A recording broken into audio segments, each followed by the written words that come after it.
Hello, I'm Kyle the Occultist, and welcome to my YouTube channel. Today, I will be talking about sigils, but not just any sigil. This is a special kind of sigil based on chaos magic, and I'll be talking about the method and how to create them step by step. It's similar to using the number grid, but there is some differences, which I'll show you and I'll talk to you about and how to create them. And which come from this book, Libonal. And I recommend other chaos magic magicians to purchase this book if you haven't already. I'm currently reading this book, and it's very interesting, very fascinating, and it's a very good read for those who are on this path of chaos magic. But I highly recommend purchasing that book. So, once again, I thank you for joining and watching and viewing, and welcome to my channel. Okay, so Chaos Magic Sigils. Now, I just want to talk a little bit about some history, and then we'll get into it. So you're going to see me looking down here and there because I'm reading off my notes. So yeah. So this is an ancient form of sigil making with, of course, some personal adjustments that have been made along the way here and there. This is an Austin Spare method, Austin Osman Spare, also known as the AOS method, and he was an occultist, a practicing magician, and also one of the founders of chaos magic. So a lot of credit has gone to Mr. Spare, like I said, for his sigil making and for his great knowledge. So Spare's technique, the chaos sigil, these are also known as monograms. A sentence stating, so it starts with a sentence stating your intention of what you want to manifest in your life, what you want to bring about in your life, whatever intention it may be. It's just really just based on which intention. That's really what it's all about. And so Chaos Magic Sigils is, like I said, is based upon intentions and whatever in your mind, whatever you want to conjure up, whatever you want to whatever you want to do, whatever troubles you have, whatever you want to may come to fruition. It's all just based upon those. Okay, so the other steps is to remove the vowel letters. So that's the A, E, I, O, and U's. So you eliminate those first, but you keep only one set of the vowels. You don't get rid of all of them. So you leave at least one vowel letter if there is multiple vowels. Then you go about removing all the duplicate letters. But like in the previous step, you keep one of the duplicate letters. You don't get rid of all of them. So these are some of the differences as opposed to other ways of making sigils. And it's all like more the important steps to keep one set of the vowels and to keep one set of the duplicate letters.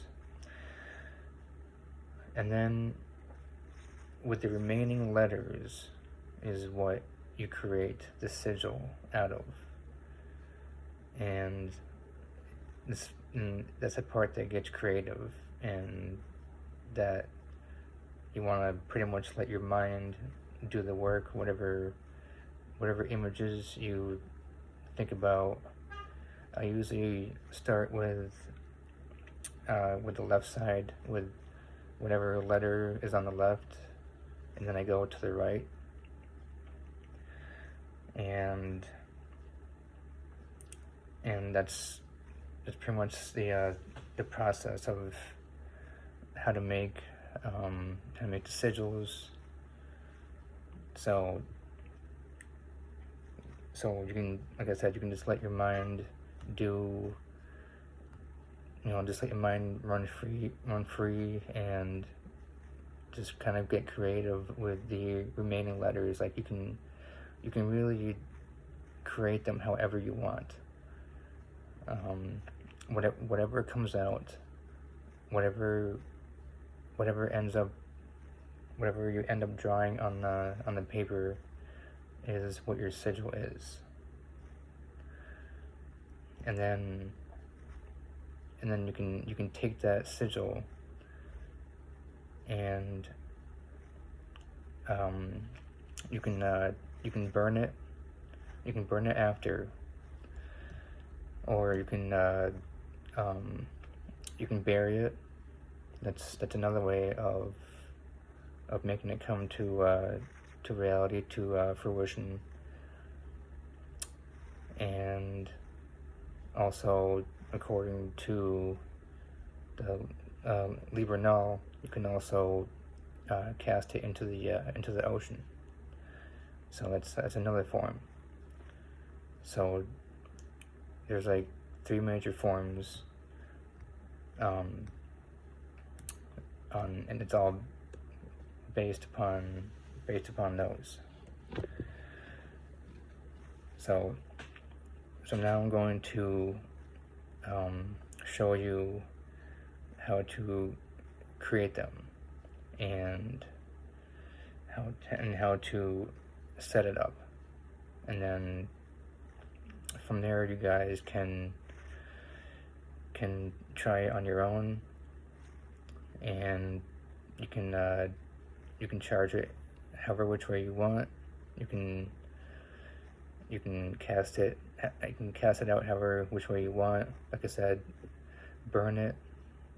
You can bury it into the earth, and then cast it into the ocean. But it's all about like forgetting about it.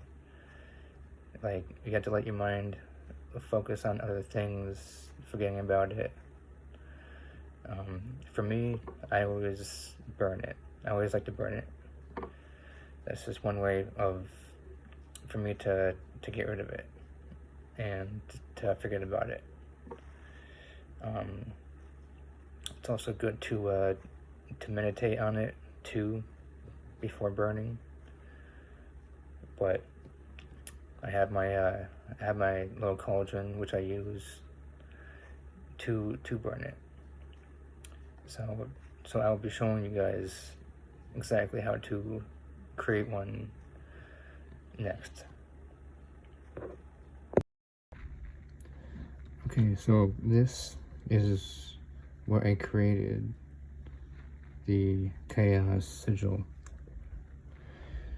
So based on the intention of spiritual awakening. Alright, so what I did was I took out the vowel letters A, E, I, O, and U. So I took out the A here, the A here, I left one A, the E here, I left the E,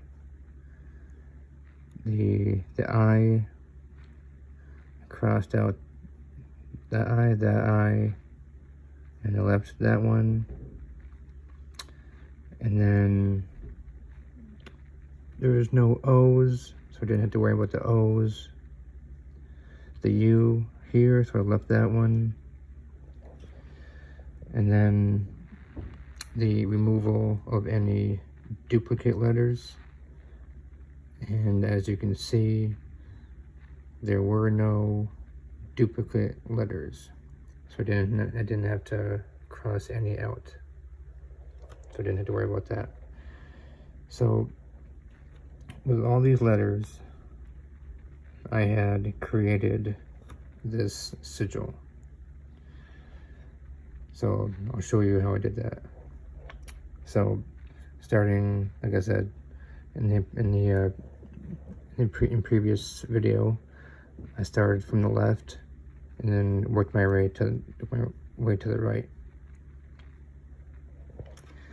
So as you can see within this sigil, you can see the S is right here, and then the P is right here,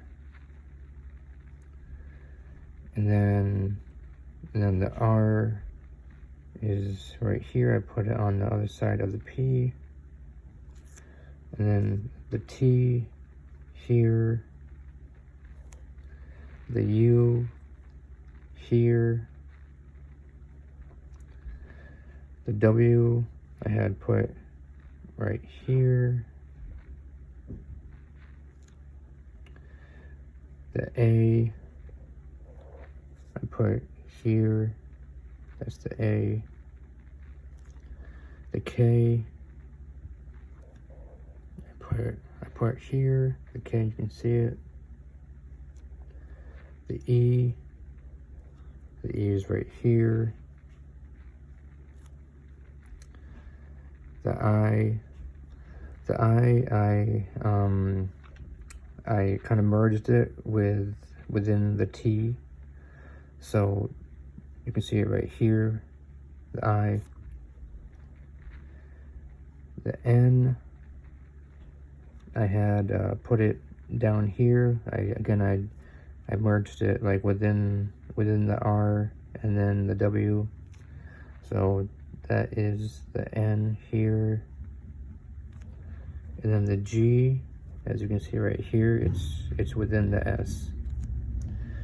So that is how I created the Chaos Sigil, and that is how you can also create your own Chaos Magic Sigil.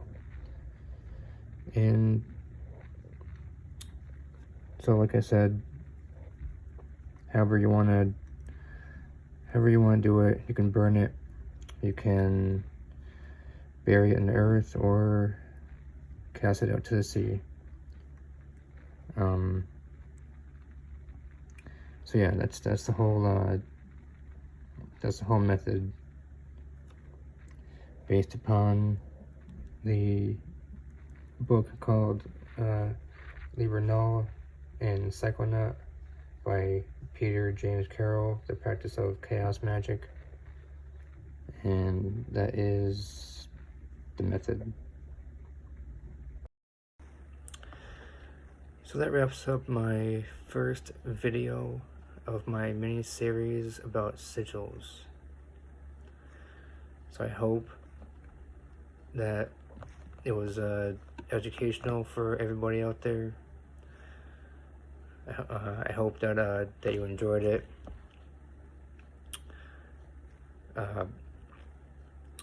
And feel free to share this video. Feel free to hit like and subscribe.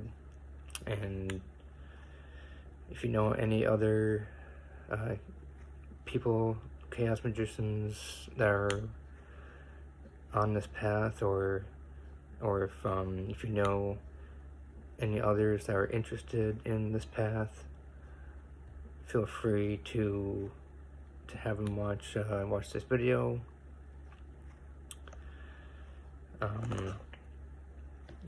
So next week I will do another video about a different kind of sigil, and then so on. So next week will be about using the number squares and that procedure and that method. So once again, thank you for watching. Thank you for tuning in. And yeah, so feel free to share. Feel free to take notes, to do your own research. And like I had mentioned before, if you haven't gotten this book, for those who are starting out on this chaos magic path, I recommend it. So once again, thanks for watching. Thank you for tuning in to my YouTube channel. And I'm Kyle the Occultist, and thanks for watching. I'll see you guys next week.